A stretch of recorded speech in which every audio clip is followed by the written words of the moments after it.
What is going on, guys, and welcome back to the channel. So today's video is going to be about how much I've spent on my 2006 C6 Corvette to make 650 wheel horsepower, about 700 and so, I would say, to the crank.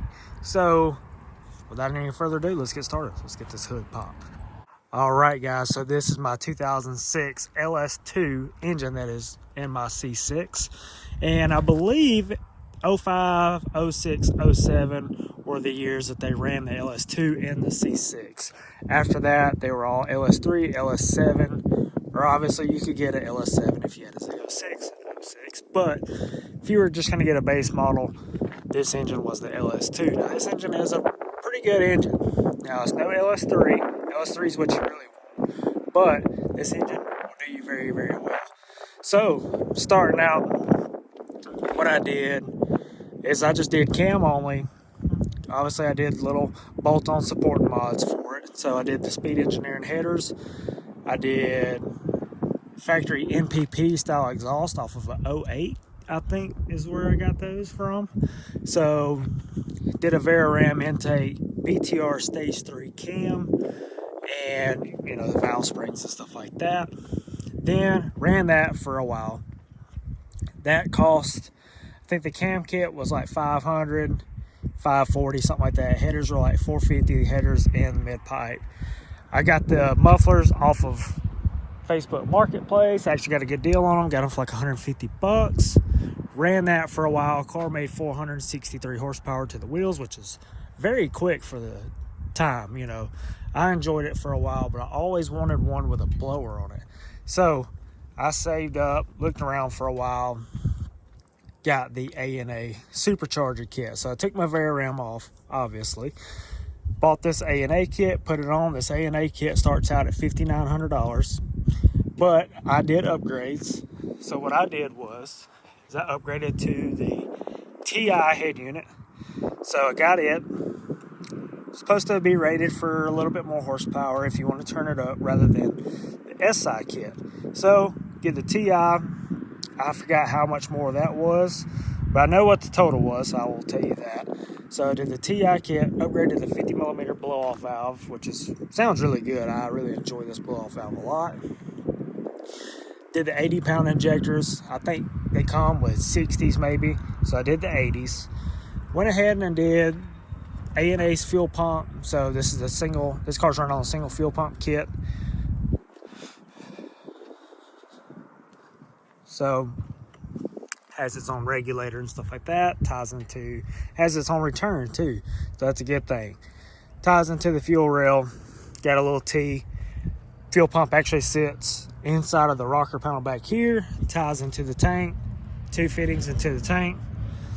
So with the A&A kit, I think I was around $6,800 shipped to the house.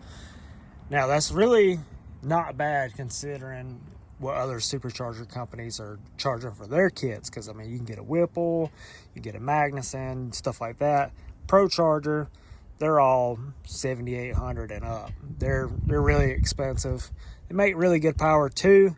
One thing I liked about this head unit and stuff like that, this supercharger system, is I could retain the factory hood without having to either buy aftermarket hood or cut the hood, because as you know, C6s, the engine is stuffed in there. So you kind of got to work with what you got. So I did not want to put a hood on it. So, and plus, I've never had a centrifugal style supercharger. So that's one thing I really wanted to try out. And this thing is freaking nasty. So I've been driving it a good bit, especially this weekend. So anyways, guys, with all this stuff being done to the car made 650 horsepower to the wheels, 621 foot-pounds of torque, which is great power for this thing. This car doesn't weigh much. These things don't need a lot of power. Actually, at 463 horsepower, this car was really quick. So, but with 650, this car is really, really stout. I'm running 325s. Obviously, they're Continentals, they're a hard tire, but this thing does not hook for nothing. So, I have a set of wheeled radials at the house. Some of you guys may have seen in my other videos. Wheeled RTS wheels with some Mickey Thompson drag radials, which I just need to get new tires for them. But anyways, the car makes a lot of power for what it is. 650 horsepower on one of these is pretty dang, it's pretty stout. Like I said, a lot of cars aren't going to be able to touch this. Obviously, you know, you'll have some turned up Hellcats or something that'll run with this. But if you just pull up next to like a Camaro SS or something like that, I mean, you have a good chance with it. But I haven't taken it to the track yet. That's going to be my next thing I want to take to the track, see what it runs in that 1/8 mile. I don't really care for 1/4 mile stuff. I like 1/8 mile tracks. So I'm going to run it in an 1/8, see what it does. Hopefully, should do pretty good. So just got to get my new tires on the back. But went ahead and polished my wheels up.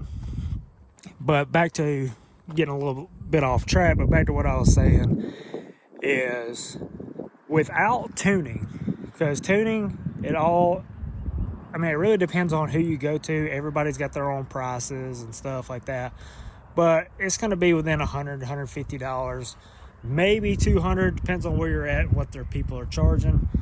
But around here for an NA car, you're going to be looking anywhere between $400, $500, $550 for tuning.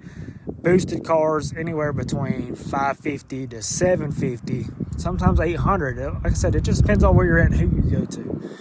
You want to go to a reliable shop because tuning is a big part of your performance and the health of your engine with performance. You can put a supercharger on a car, run it for years if you had a good tune. If you have a bad tune, that thing might not last. Actually, it's not going to last. I mean, a bad tune can really tear some stuff up. So you want to make sure you get a good tune. But with tuning, or let's say without tuning, I have spent about $8,950 on this car. $8,950. It's a lot of money. It's a lot of money. But compared to like a C6 CR1, I mean, heads cam, C6 Z06s make about the same power, but you're going to spend about that new heads cam, intake and stuff like that. You're going to spend about the same. You're going to get the same amount of power. You're probably going to make anywhere between $590, $650, but you're going to be NA. It's completely different. And with a boosted one, you could get, I mean, we could turn this car up. This car's on a big pulley. It's got enough fuel. I can turn it up a little bit. I'm not going to do it right now because my tuner, he wants to do meth if we turn it up. So I'm not going to do that right now. I'm just going to kind of enjoy it the way it is. But with tuning, I've probably got, I'd say 9,800, maybe close to 10,000 in this whole setup to make it 650 wheel. From bone stock, it probably made 380, so another 350 horsepower gain for about 10 grand. Like I said, it's expensive, but I mean, it's fun. I will say it's very, very fun. So anyways, guys, that's about how much I spent on this car. Like I said, I've went kind of like speed engineering headers. I don't really see the money into buying like, you know, $2,000 cooks. Speed engineering is pretty good. I haven't had any issues out of these headers. I've been running them for about 3 years now. No problems at all. BTR stage 3 cam. This is actually an NA cam. This is not even a boost cam in this car, but NA cam is working really well. I mean, Brian Tooley, Texas Speed, their cam kits are great when it comes to LS stuff. I mean, they make really good power. This car picked up close to 100 horsepower just off of a cam. So big difference there. Picked up 190 horsepower with the Supercharger. So it has done really well. It's responded to power really well.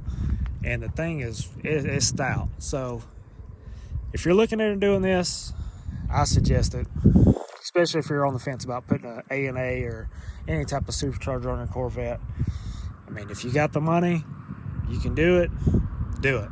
It's a lot of fun. You won't regret it. I've bought some stuff in my lifetime. I've had buyer's remorse. I'm like, well, shoot, I probably should have done that. Have not had that with this. This has been a blast. Sounds awesome. Gets a ton of looks. And, I mean, it's fun to just get out there first, second, sometimes third gear and just kind of spin the tires, feel the boost. It's a great time. So, anyways, guys, thanks for watching this video. Please hit that like button, hit that subscribe button. Going to be doing some racing content. Going to take it to the track. Really want to see what it does. I mean, I'm hoping it runs like, I don't know, 680 in an 1/8 mile. Shouldn't be an issue, but also issue is going to be hooking up and making sure I hit them shifts. So anyways, guys, please hit that like button, hit the subscribe button. Let me know what you want to see next. That'll do it for this video. Peace.